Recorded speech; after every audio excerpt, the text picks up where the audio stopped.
ಎಲ್ಲ ವಿದ್ಯಾರ್ಥಿಗಳನ್ನು ಸ್ವಾಗತಿಸುತ್ತಾ 7ನೇ ತರಗತಿಯ ಗದ್ಯ 6 ಚಗಳಿ ಇರುವೆ ಕೆ.ಪಿ. ಪೂರ್ಣಚಂದ್ರ ತೇಜಸ್ವಿಯವರು ಬರೆದಿರುವ ಈ ಗದ್ಯ ಪಾಠವನ್ನು ಅಧ್ಯಯನ ಮಾಡೋಣ. ನಿನ್ನೆಯ ಅವಧಿಯಲ್ಲಿ ಚಗಳಿ ಇರುವೆಗಳು ಯಾವ ಥರನಾಗಿ ಗೂಡುಗಳನ್ನು ಕಟ್ತಾ ಇದ್ದಾವೆ, ಆ ಗೂಡುಗಳಿಗೆ ನಾವು ಕೊಟ್ಟೆ ಅಂಥೇಳಿ ಕರಿತಾ ಇದ್ದೇವೆ. ಇವು ಸಂಕೀರ್ಣ ಸಂದೇಶಗಳನ್ನು ರವಾನೆ ಮಾಡಿ ಒಗ್ಗಟ್ಟಿನಿಂದ ಕೆಲಸವನ್ನು ಮಾಡ್ತಾ ಇದ್ದಾವೆ ಎಂಬುದರ ಬಗ್ಗೆ ತಿಳಿದುಕೊಂಡಿವಿ. ಇವು ಕೊಟ್ಟೆಗಳನ್ನು ರಚಿಸುವ ರೀತಿಯನ್ನು ಸಹಿತ ನಿನ್ನೆಯ ಅವಧಿಯಲ್ಲಿ ನಾವು ತಿಳಿದುಕೊಂಡಿದ್ದೇವೆ.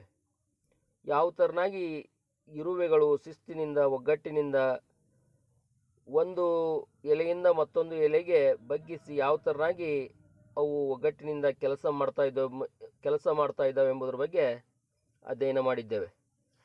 ಇವತ್ತಿನ ಅವಧಿಯಲ್ಲಿ ಮುಂದೆ ಅವು ಯಾವ ಥರನಾಗಿ ಮತ್ತೆ ಗೂಡನ್ನು ನಿರ್ಮಾಣ ಮಾಡಬೇಕಾದ್ರೆ ಅವು ಯಾವ ಥರನಾಗಿ ಒಗ್ಗಟ್ಟಿನಿಂದ ಕೆಲಸ ಮಾಡ್ತಾ ಇದ್ದಾವೆ ಎಂಬುದರ ಬಗ್ಗೆ ನೋಡೋಣ.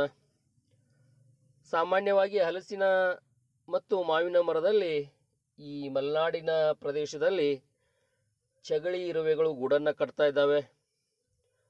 ಈ ಗೂಡನ್ನು ಕಟ್ಟಬೇಕಾದರೆ ಒಂದು ಟೊಂಗೆಯ ಎಲೆಗಳನ್ನು ಮತ್ತೊಂದು ಟೊಂಗೆಯ ಎಲೆಗಳನ್ನು ತಾಗಿಸಿದ ನಂತರ ಇರುವೆಗಳು ತಮ್ಮ ಹಳೆಯ ಗೂಡಿಗೆ ಓಡಿ ಅಲ್ಲಿ ಕೋಶಾವಸ್ಥೆಯಲ್ಲಿರುವ ಲಾರ್ವಾಗಳನ್ನು ತಂದು ದವಡೆಯಲ್ಲಿ ಮೃದುವಾಗಿ ಹಿಡಿದು ತರುತ್ತವೆ.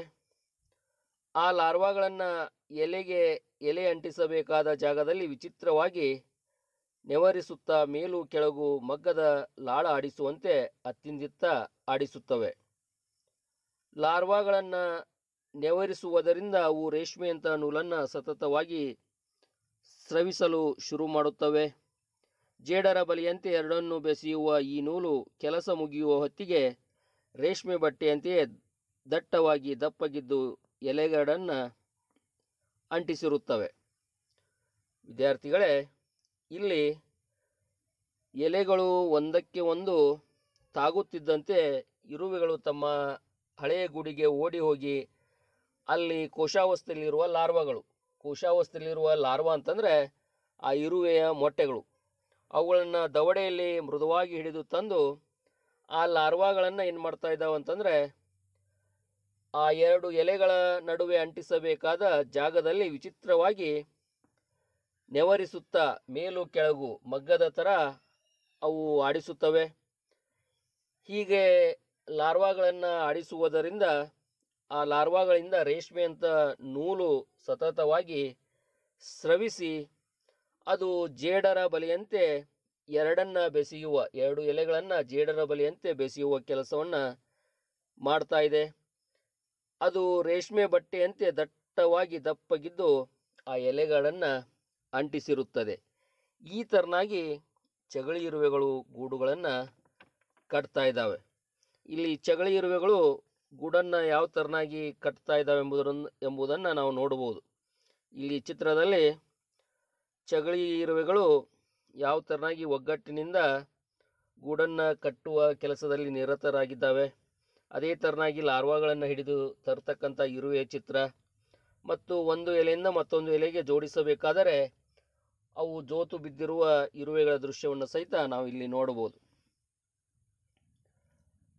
ಚಗಳಿ ಇರುವೆಗಳು ಮೊದಲು 2-3 ಅಕ್ಕಪಕ್ಕದ ಎಲೆಗಳನ್ನು ಸೇರಿಸಿ ಪೊಟ್ಟನ ಕಟ್ಟಿದಂತೆ ಚಿಕ್ಕ ಗೂಡು ಕಟ್ಟುತ್ತವೆ.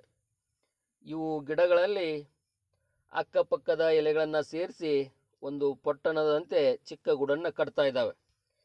ಇವುಗಳ ಸಂಖ್ಯೆ ಬೆಳೆಯುತ್ತಾ ಹೋದಂತೆ ಮತ್ತೆ ಮೇಲಿನ ಮತ್ತು ಅಕ್ಕಪಕ್ಕದ ಎಲೆಗಳನ್ನು ಹೊಂದಿಸಿ ಗೂಡಿನ ಮೇಲೆ ಗೂಡು ಮಾಳಿಗೆಗಳನ್ನು ನಿರ್ಮಿಸುತ್ತಾ ಹೋಗ್ತಾ ಇದ್ದಾವೆ. ಹೀಗೆ ಅವು ಗೂಡನ್ನು ದೊಡ್ಡದಾಗಿ ಮಾಡುತ್ತಾ ಹೋಗ್ತಾ ಇದ್ದಾವೆ. ದೊಡ್ಡ ಗೂಡುಗಳಲ್ಲಿ ಸುಮಾರು 5-10 ಲಕ್ಷ ಇರುವೆಗಳು ಇರುತ್ತವೆ. ಸಾಮಾನ್ಯವಾಗಿ ಮರದಲ್ಲಿ ಕಟ್ಟಿರುವ ಈ ಚಗಳಿ ಇರುವೆಗಳ ದೊಡ್ಡ ಗೂಡುಗಳಲ್ಲಿ ಸುಮಾರು 5-10 ಲಕ್ಷದವರೆಗೆ ಇರುವೆಗಳು ಇರ್ತಾ ಇದ್ದಾವೆ. ಇನ್ನು ಇರುವೆಗಳ ಸಂಖ್ಯೆ ಹೆಚ್ಚುತ್ತಾ ಹೋದಂತೆ ಆಗ ಅದೇ ಮರದ ಬೇರೆ ಕೊಂಬೆಯಲ್ಲೋ ಅಥವಾ ಸಮೀಪದ ಇನ್ನೊಂದು ಮರದಲ್ಲೋ ಹೊಸ ಉಪಕೊಟ್ಟೆಗಳನ್ನು ಕಟ್ಟುತ್ತಾ ಹೋಗ್ತಾ ಇದ್ದಾವೆ.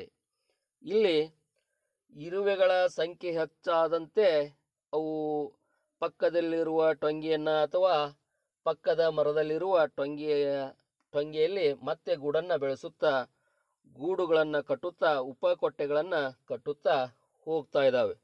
ಆತ್ಮೀಯರೇ, ಇವತ್ತಿನ ಅವಧಿಯಲ್ಲಿ ನಾವು ಅಧ್ಯಯನ ಮಾಡಿದ ಅಂಶಗಳನ್ನೆಲ್ಲ ನೀವು ಎಲ್ಲರೂ ಅಧ್ಯಯನ ಮಾಡಿರಿ.